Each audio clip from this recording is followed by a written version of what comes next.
రాబోయి చందమామ.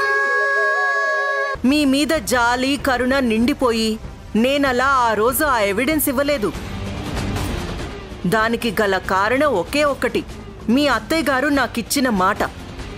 నేను గనక భరత్ని కాపాడితే భరత్ని నాకిచ్చి పెళ్లి చేస్తాను అని మీ అత్తయ్య గారు నాకు మాటిచ్చారు.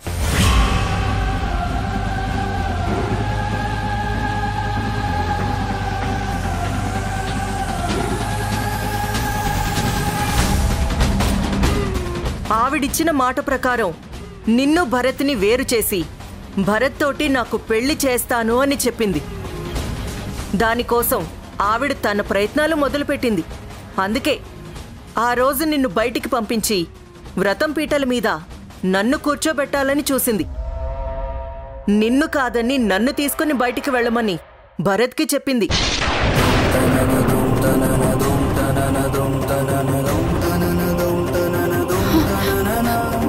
నిజమా అత్తయ్య? నిజమా? రుద్రాణి చెప్తుంది నిజమే చంద్రిక.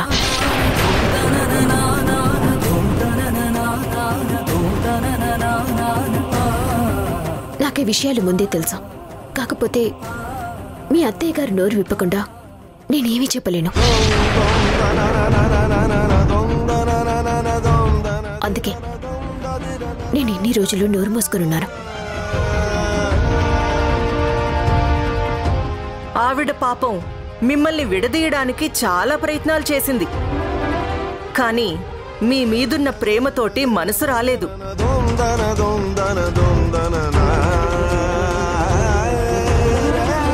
అందుకే నాకు ఇచ్చిన మాట తప్పి సూసైడ్ చేసుకుని అందరికీ దూరం అయిపోవచ్చు అనుకున్నారు.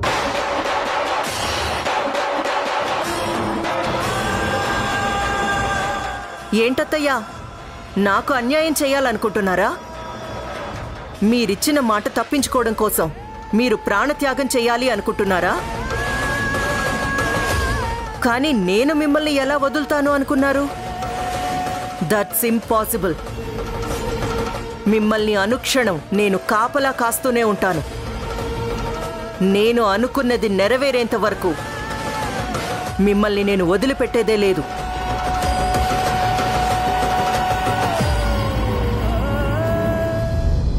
ఉసురేమో ఇరిసేసింది కరుసైన కాలమిలా, ఎగురేసిన జీవితమంతా చిరిమేసెను చీకటిలా, బాధ నీరు కూడా భాష లేక గొంతు మూగబోయనా, పొగిలినంతలోన పొంత నిండలేని నిండు వేదనా, చేరదీయబోతే సాయమేమో యతి నీడ చేచెనా, నేరమెవ్వరిదో దారి తప్పి నిన్ను చుట్టి వేసనా.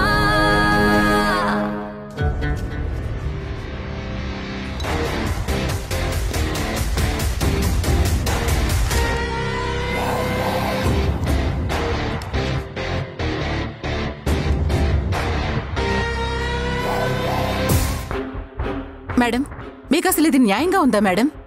కొంచెమన్నా మీకు జాలి దయ అనేవి లేవా? ఒకప్పుడు కాకపోతే ఒకప్పుడైనా ఎదుటి వాళ్ల మీద మీకు కనికరం చూపించాలని అనిపించుతా మేడం?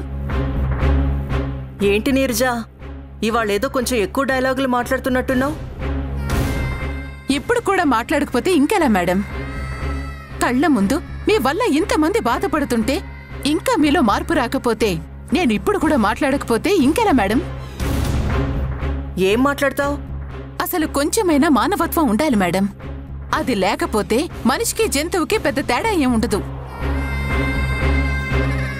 జంతువులైతే తన ఆహారం కోసం ఎదుటి వాళ్లు చచ్చిపోతున్నా గాని పట్టించుకోకుండా తమ కడుపు నింపుకోవడం ఒక్కటే ఆలోచిస్తాయి. కానీ మనుషులలా కాదు మేడం. కళ్ళెదురుగా కన్నీళ్లు పెట్టుకుంటుంటే మనసులో కొంచెమైనా బాధ కలగాలి.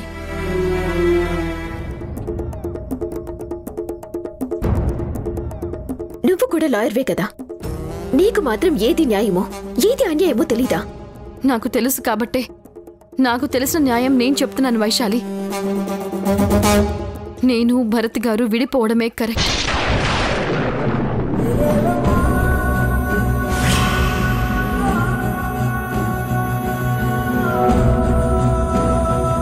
ఆపమ్మా, అలాంటి మాటలు మాట్లాడుకో. అత్తయ్య, మీరు తెలిసి మాట్లాడినా తెలియక మాట్లాడినా ఒక మాట అయితే అన్నారత్తయ్య. నా జాతకం బాగులేదని అన్నారు. నిజమే, నా జాతకం బాలేదు. మీరన్నట్టుగానే నా జాతకంలో ఏదో దోషం ఉంది. అందుకే ప్రతి క్షణం భరత్ గారికి నాకు మధ్య ఏదో ఒక గొడవలు వస్తూనే ఉన్నాయి. మేమిద్దరం ఇన్నాళ్ల కాపురంలో ఏ ఒక్కరోజు సంతోషంగా ఉన్నది లేదు.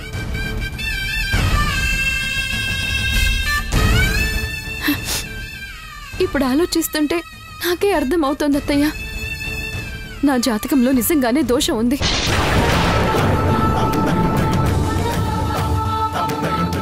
నా వల్ల ఇంతమంది స్ట్రగుల్ అవ్వటం నాకిష్టం లేదత్తయ్య. మీరు నా కోసం ఎంత కష్టపడ్డారో, ఎన్ని త్యాగాలు చేశారో నాకు తెలుసు. మీ మాట నిలబెట్టడం కోడలిగా నా ధర్మం. మీరు మాట నిలబెట్టుకోలేకపోతే, ఆత్మహత్య చేసుకుంటే ఆ పాపం నాదవుతుంది. మీకేదైనా జరిగితే భరత్ గారు తట్టుకోలేరు.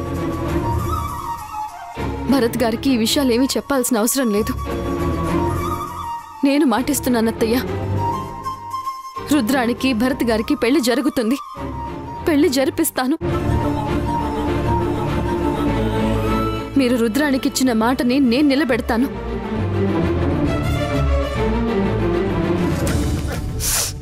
వద్దు, అంత మాట అనుకో. జరిగిందంతా ఇక చాలు. ఇప్పుడు నేను మాట తప్పటం వల్ల కొంపలేవి మునిగిపోవు.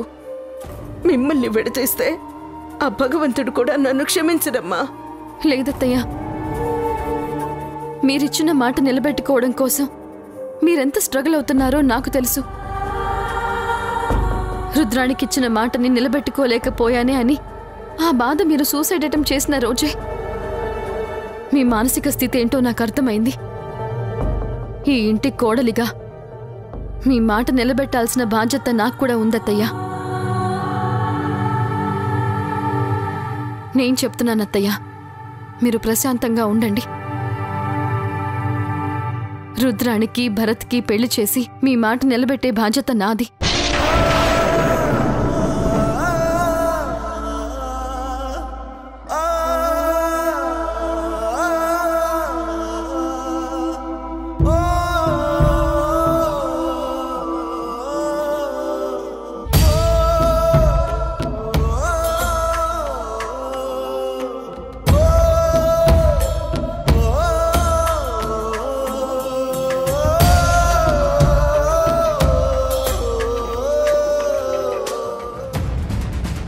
అసలు ఈ ఇంటికి ఇదే ఓనర్ అయినట్టు ఓ తెగ బిల్డప్ ఇస్తుంది.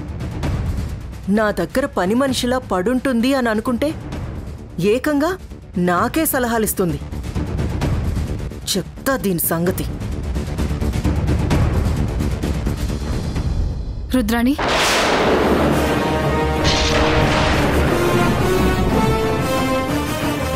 రుద్రాణి, అత్తయ్య నీకిచ్చిన మాట నిజంగా నాకు తెలీదు. అసలు ఈ విషయం నాకు ముందే చెప్పుంటే నువ్వు అనుకున్నది నేనే నెరవేర్చేదాన్ని.